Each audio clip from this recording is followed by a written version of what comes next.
today here. So we'll be picking brains with him. Then my known friend and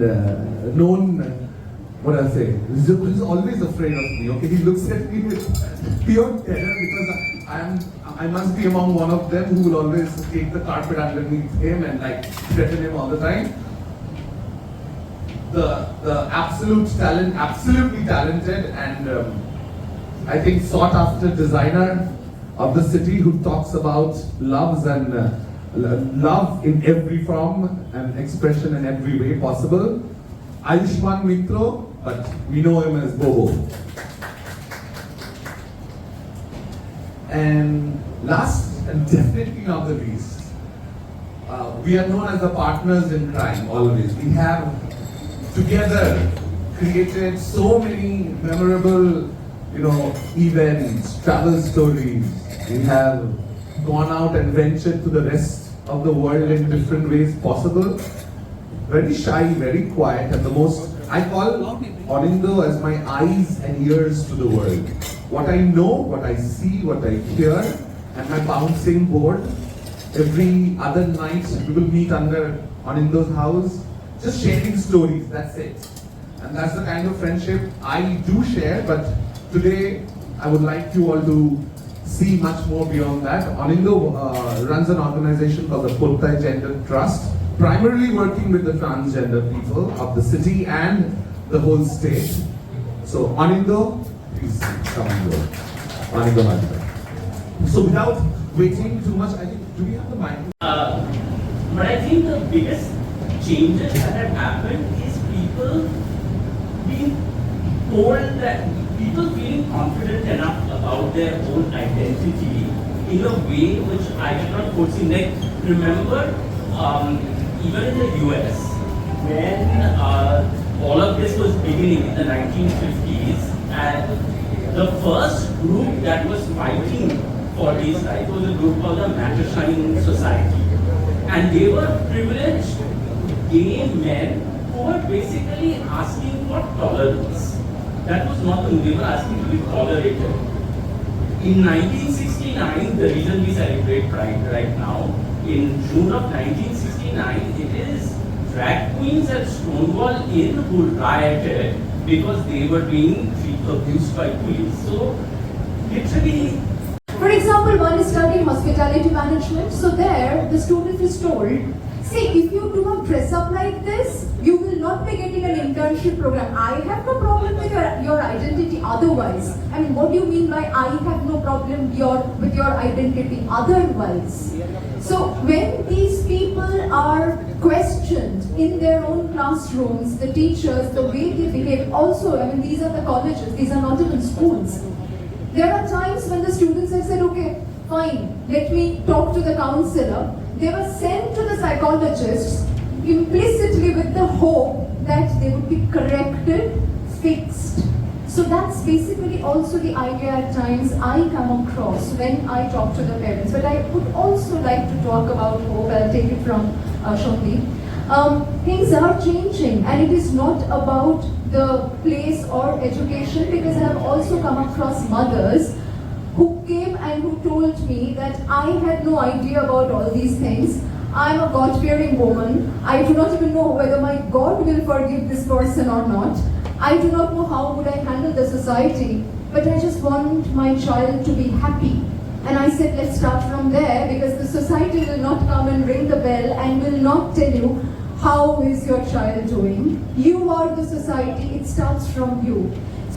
How, when you have tried to break through the glass ceiling, what is the resistance that you faced?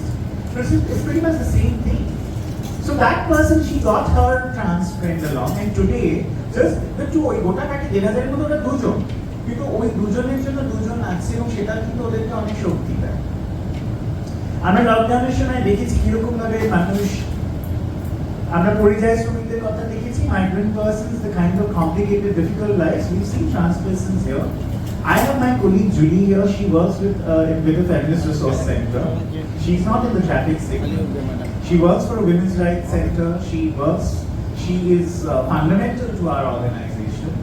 she runs, she is very much part of the programs, the program design, the logistics. She would have handled programs like this ACA, from food to beverages to logistics, everything.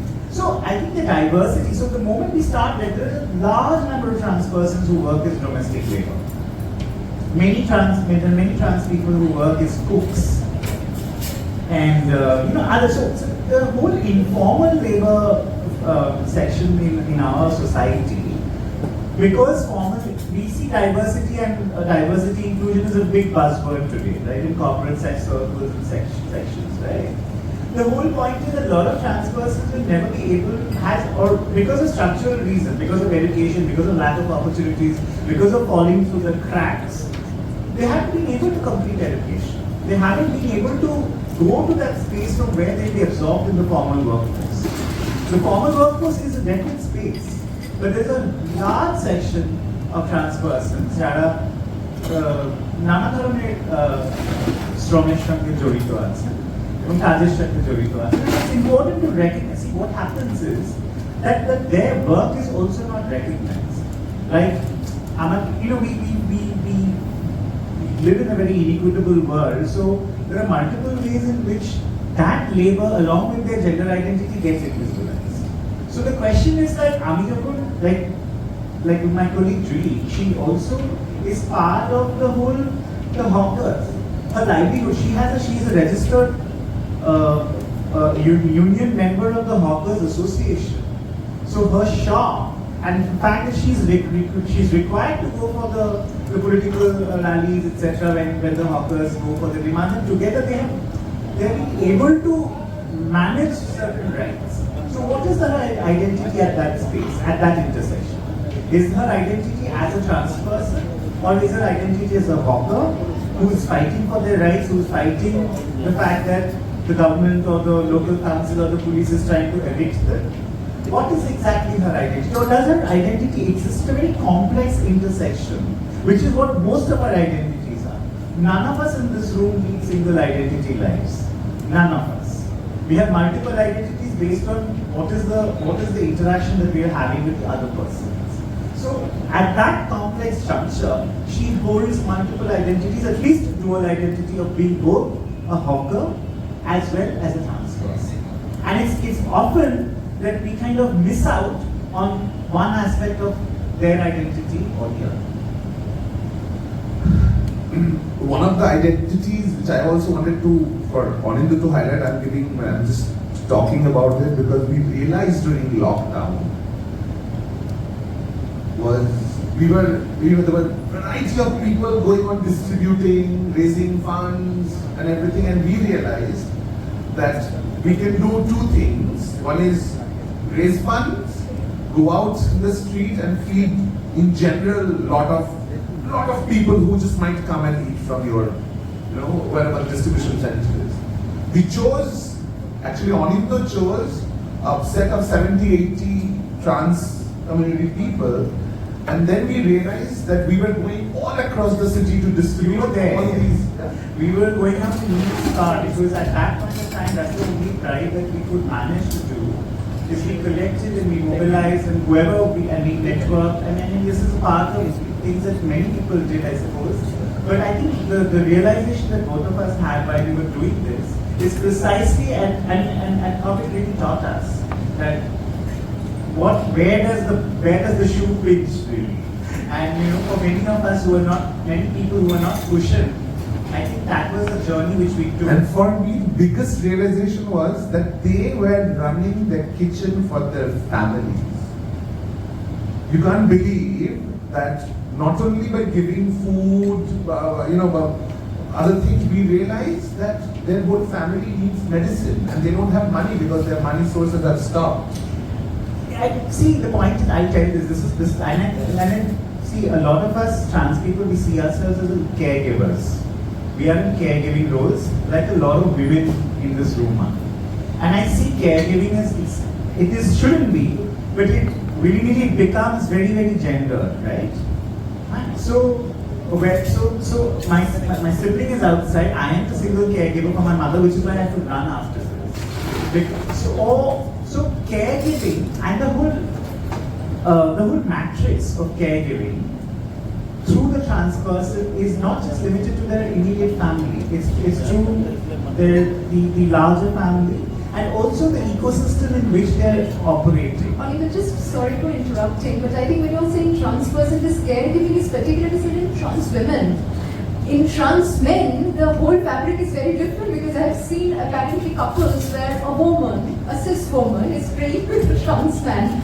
The whole equation is very different. So the binary, the misogyny, is very differently crafted. Yeah, we are wired that way. Exactly. So What you see as pride in the, what have you seen, the funny things happening around us in the last year's Pride Month or whatever, something from your I could be there's a reason I'm not a stand-up because I would be terrible at it.